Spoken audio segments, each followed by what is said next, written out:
Well, hello again, guys, and welcome back to at least hopefully the temporary headquarters of the Ratzlaff Motor Company.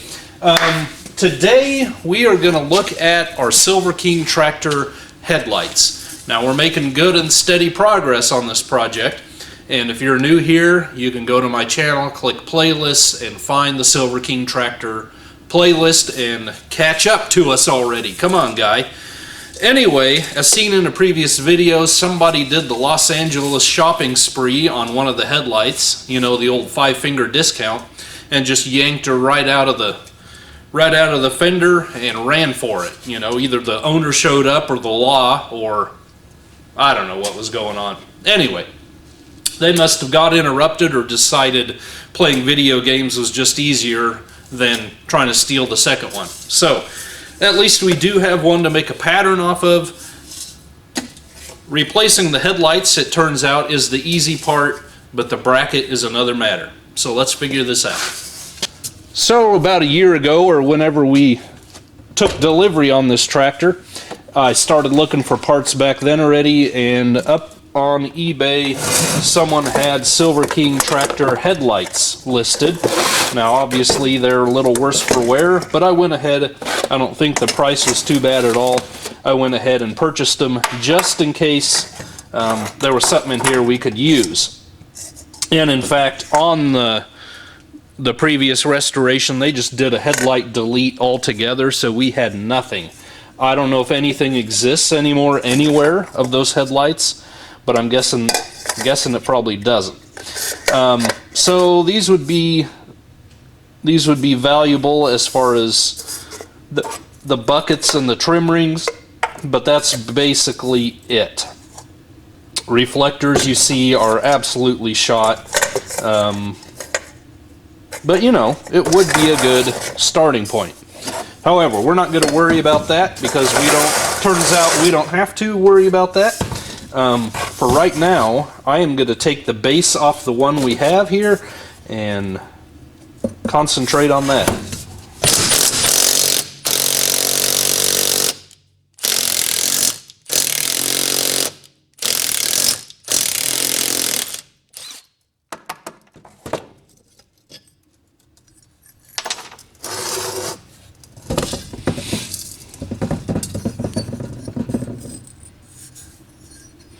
So you can see here, this thing is formed all in one piece. I would assume it was a flat piece of strap, about 2 3/4 wide. I don't know if we can really get an accurate measurement here. About 8 3/4 long, roughly speaking. That would be a good place to start. I see, whether intentional, you know, I really don't know how they would have controlled that. So one of these, a little about 1 1/4. That's going to be hard to measure. Say 1 3/8. Yeah, this one side is much wider, so whether or not we could do that afterwards. But what I'm thinking,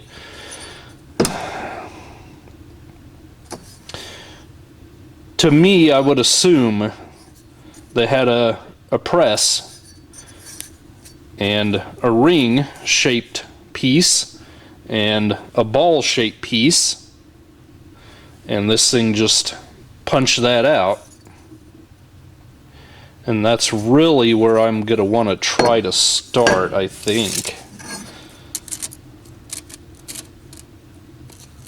It's about 3 inches at the base of the turn there.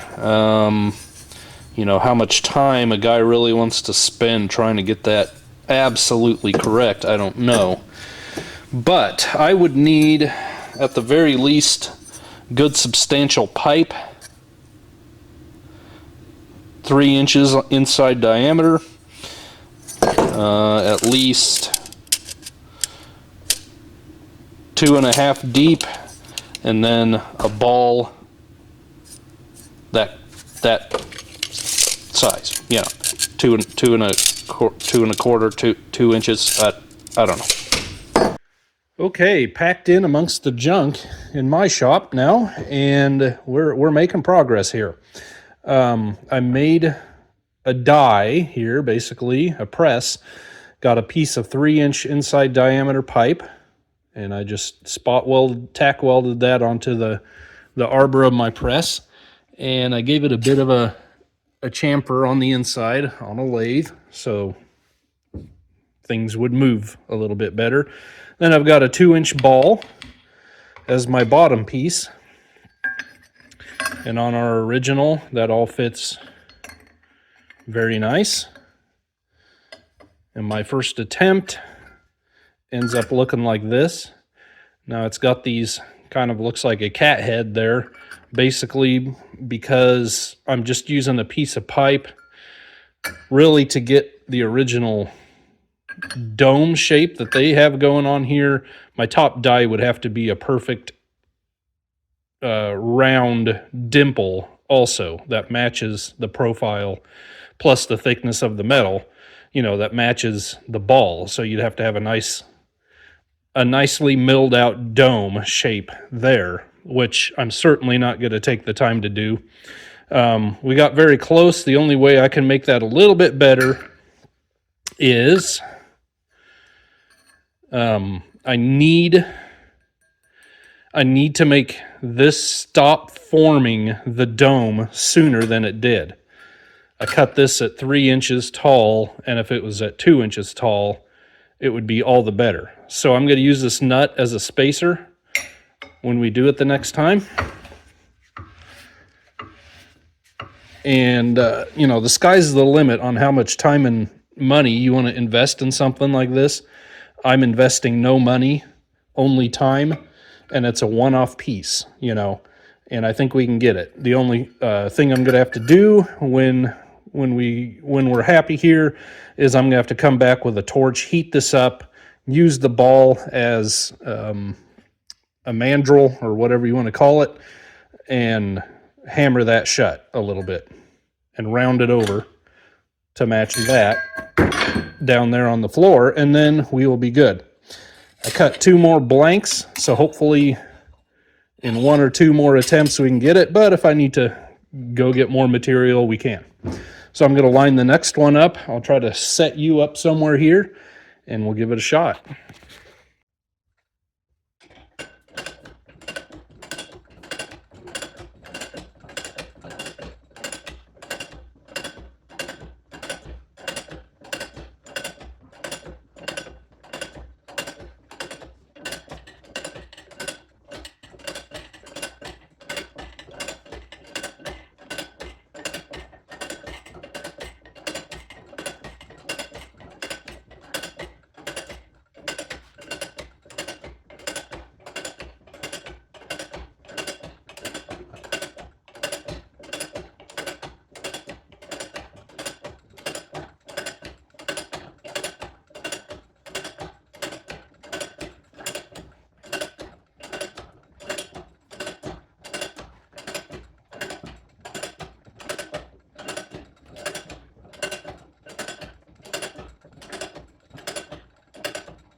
Well, I got basically the same exact result So, what I'm going to do differently on the third, and hopefully last time, I'm going to add 1/4 inch shims on the bottom to get the bottom bending sooner and hopefully create a much tighter bend. As you can see, those are, that the original is compared to the new ones. And then I'm going to try adding this spacer and the nut in there. I'm still getting way too high of a dome. So we'll try those 2 additions and see what turns up.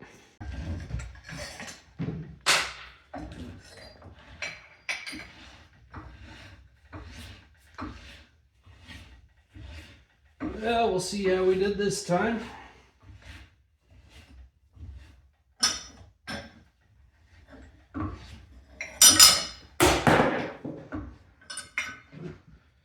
No, I think it's a little lower. Yeah, it is. Let me turn you around somehow. Goodness. Junk everywhere. All right.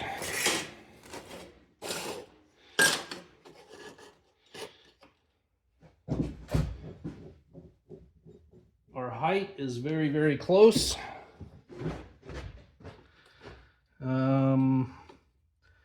I could probably push it down just a fraction more.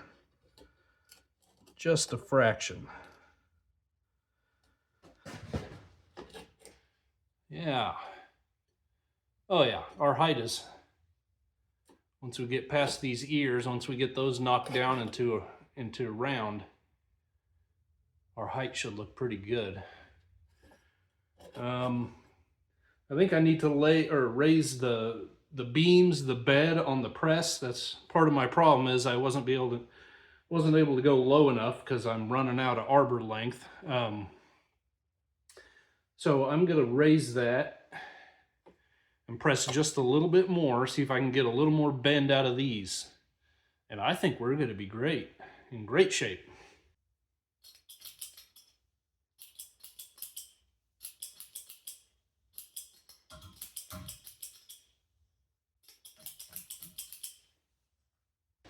Boy, am I embarrassed. A guy finds himself completely out of acetylene. Acetylene. So, I mean, it's only 14 gauge. I guess we'll try it cold. Could try the propane torch. It might help with this. I don't know.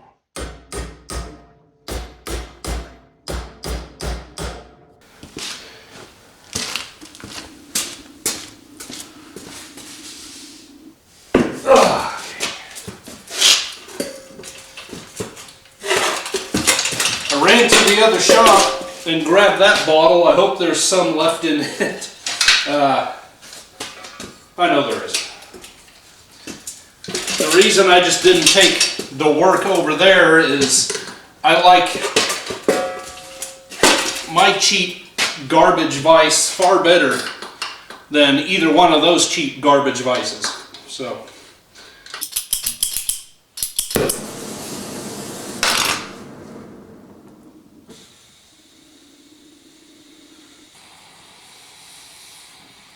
This is a project where a blacksmith forge would be ideal, although then I couldn't necessarily have it in the vise like this, which seems like a great idea, just to hold everything where it needs to be. So.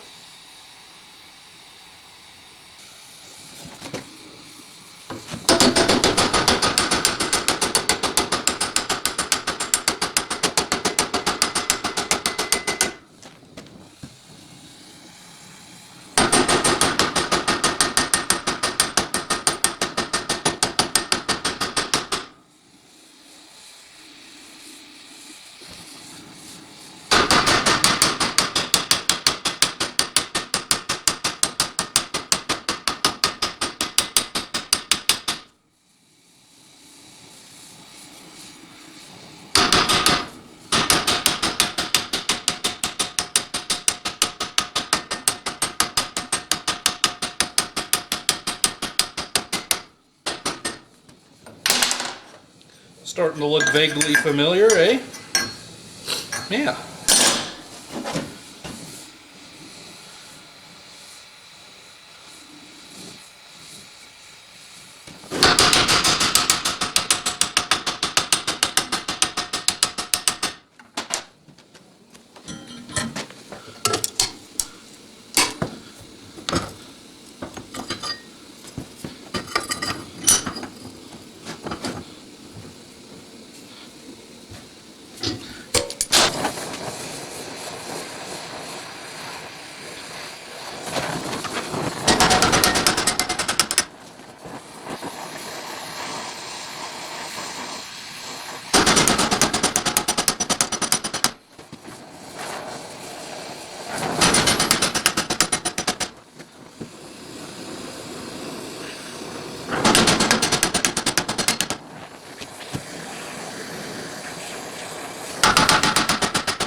Okay, I noticed that our original fits really nice down in the hole of my press here.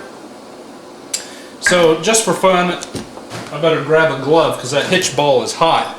I rounded over the top of it using the side of the ball. It's the only downside of trying to forge something on a ball is the tops are usually flat. But anyway, I'm going to see what reaction I get trying to finish this up, pushing that down in there.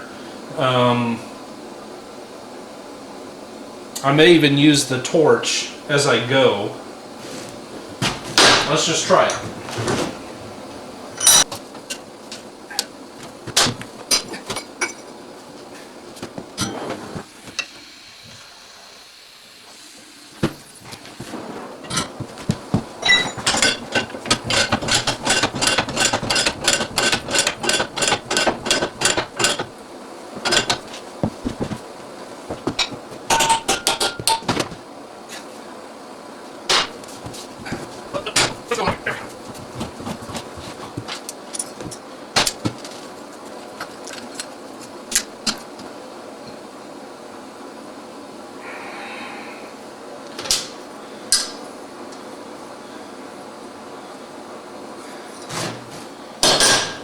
One of the bigger differences I see yet is how tight the bend is down here, and I just have kind of a sloping thing.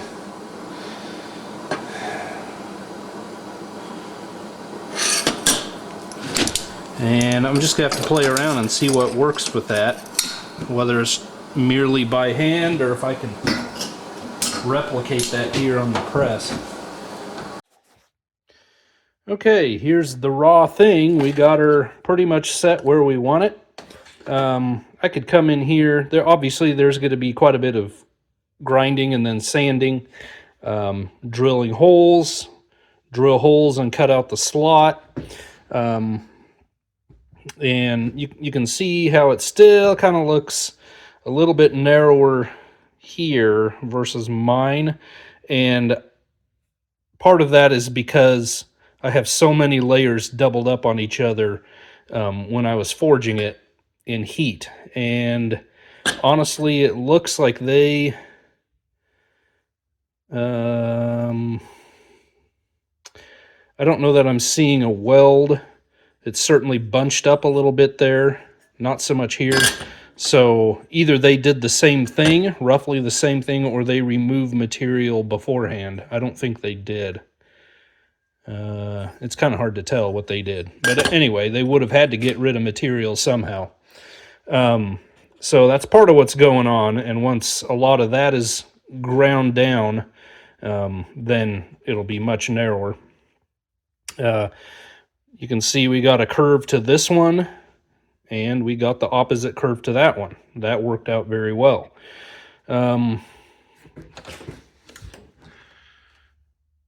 Very close to the same height and just similar in appearance. So I think on the opposite side of the tractor especially, that should turn out really nice. So I'm going to shut her down for tonight. In the morning, I'm going to drill holes, get that all ready, grind it down, and then I will reconvene with you after that.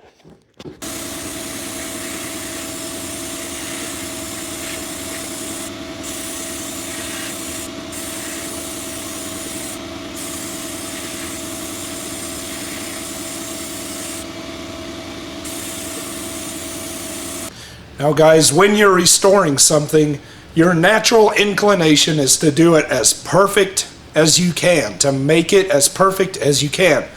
And there's nothing wrong with that, whatever perfect means, you know. And unfortunately, that's just kind of the expectation of the show car world. Taking it to car shows, getting graded on originality, getting graded on quote-unquote perfection. But as I have said over and over in these videos, not everything from the factory was actually quote-unquote perfect. Now, I've tried to make our little headlight bracket as perfect as I can, as evidenced by the fact that I'm now using glazing putty to fill scrapes and gouges in it.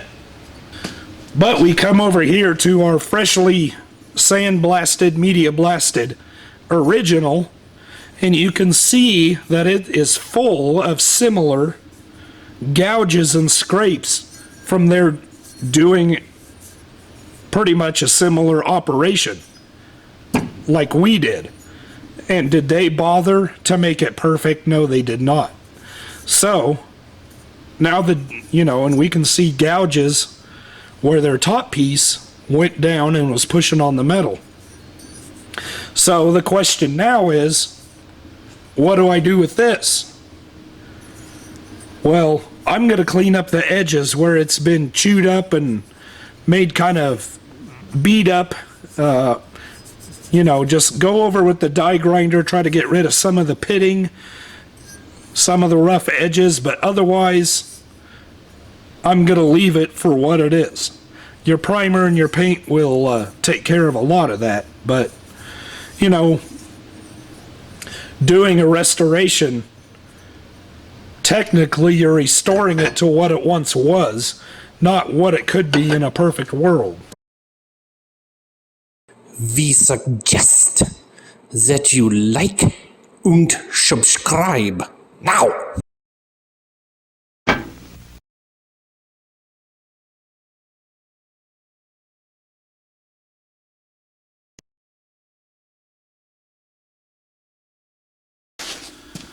So now, a little surprise for you guys. As I said earlier, this was our one and only headlight that we got on the parts tractor. We, of course, had nothing on the original tractor. And then off of eBay, I purchased these, figuring maybe I could get some parts, certainly good buckets, rings, maybe we could come up with some some reflectors from somewhere. But are you ready for this? Da, da, da, da. Behold, an exact copy, if I could handle it,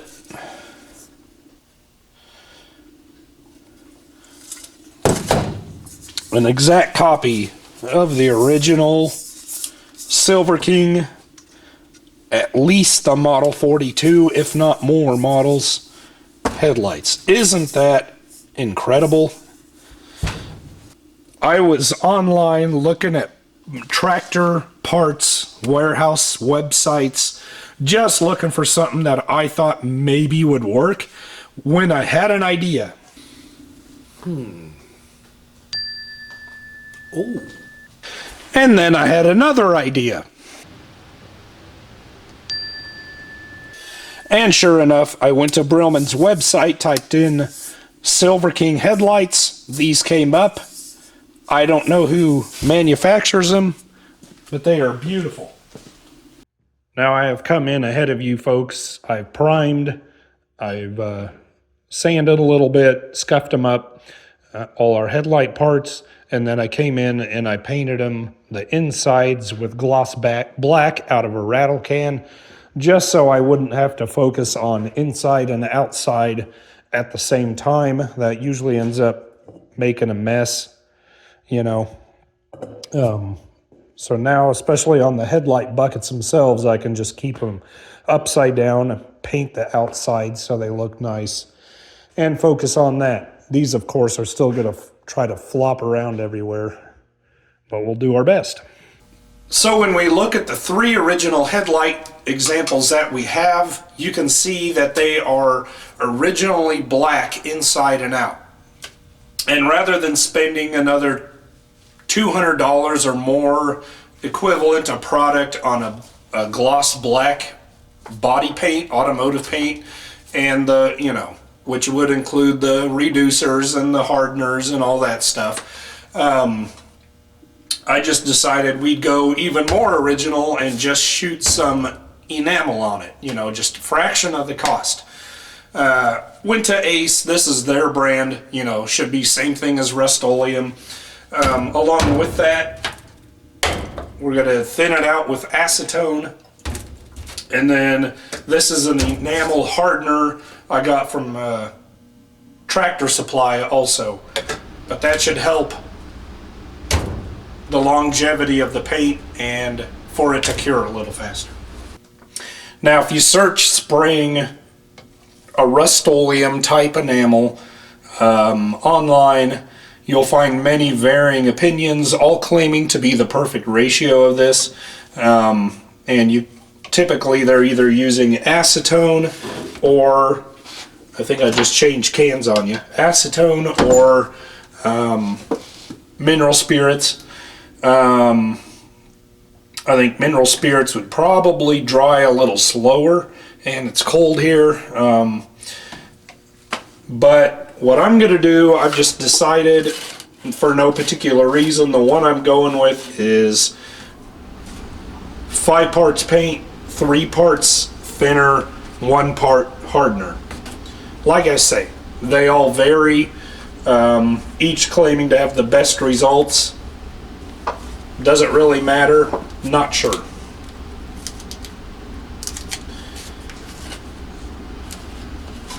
So let's just do it by the ounce here.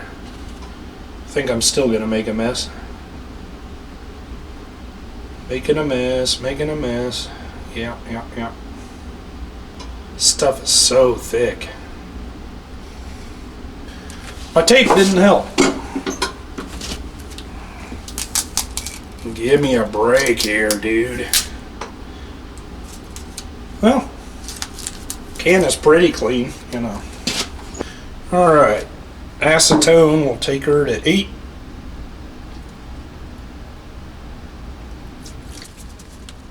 Gosh.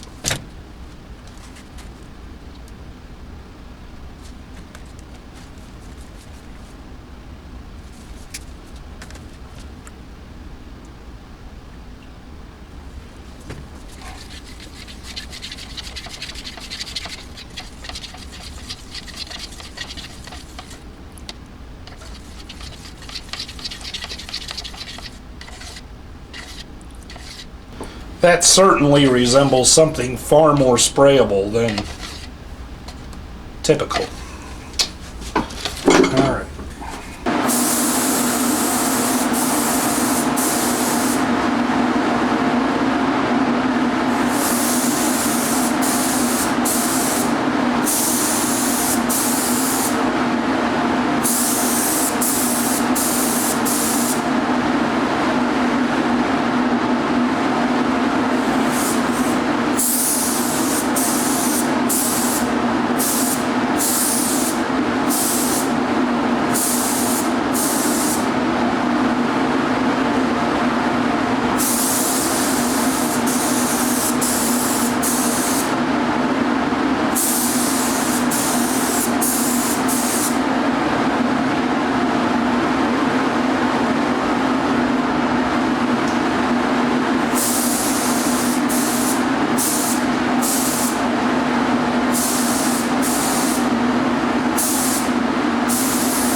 Well, that 5:3:1 ratio must be a pretty good one because it turned out really nice. That's 1 coat down. I'll probably do another one and call it good.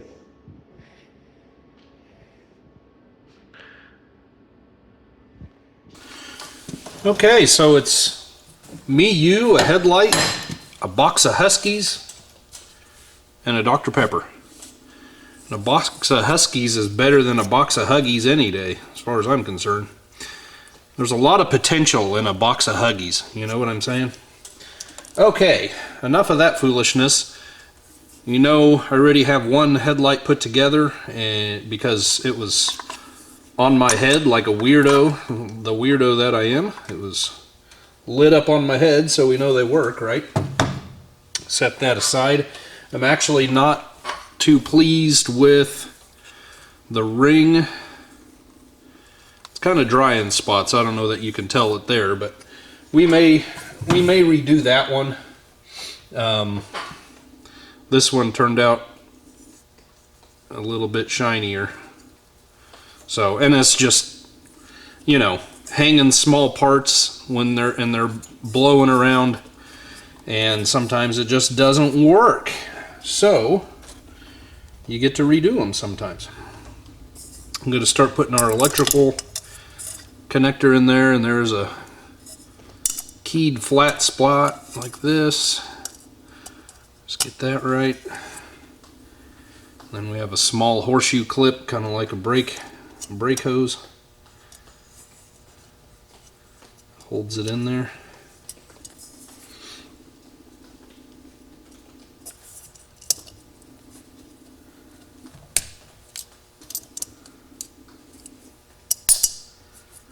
I think if a guy put it in the right way, it might work better.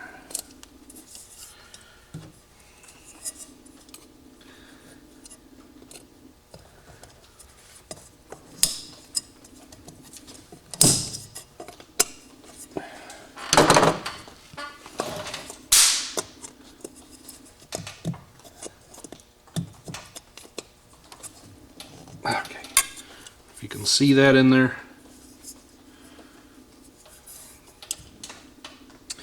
Now we have an electrical connection in there we got to take care of. Take our new reflector, and I did not need to take that screw all the way out. Get that back in.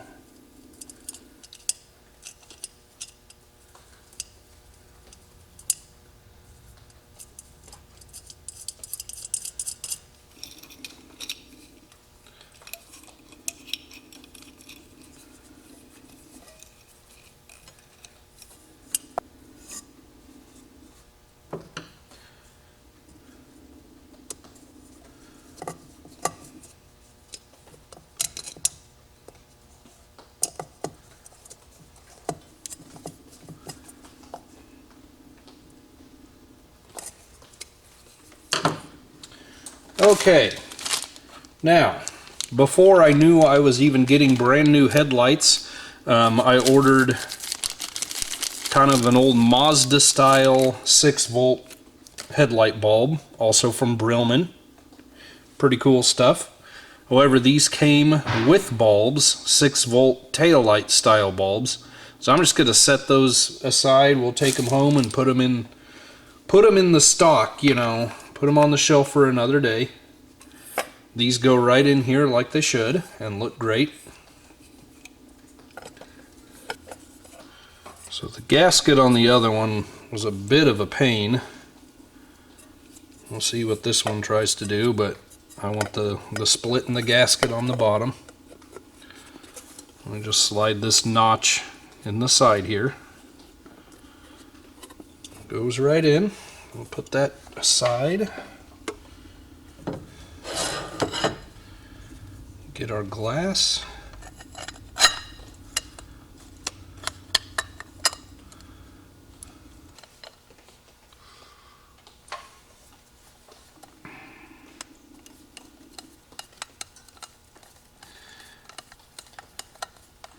Put this screw in here temporarily just to hold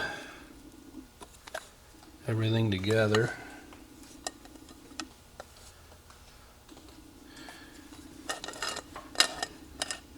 Get our word stamping on the bottom.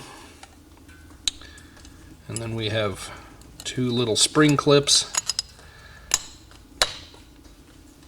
Gotta force those up in there. Not like that.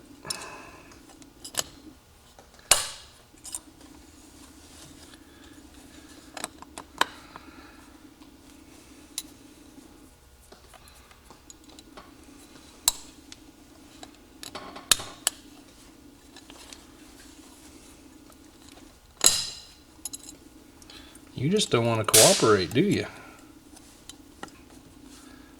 Close. Nope. All right.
Well, our gasket fought us again a little bit, our seal, but that's okay. And then the rest of this is just kind of for show for now, because all of this will get adjusted and put in its proper alignment once we mount them on the fenders. That obviously goes like that, and then you can adjust them, and by the time they're sideways, sort of on an angle on the fenders, you got a bit of adjustment there. So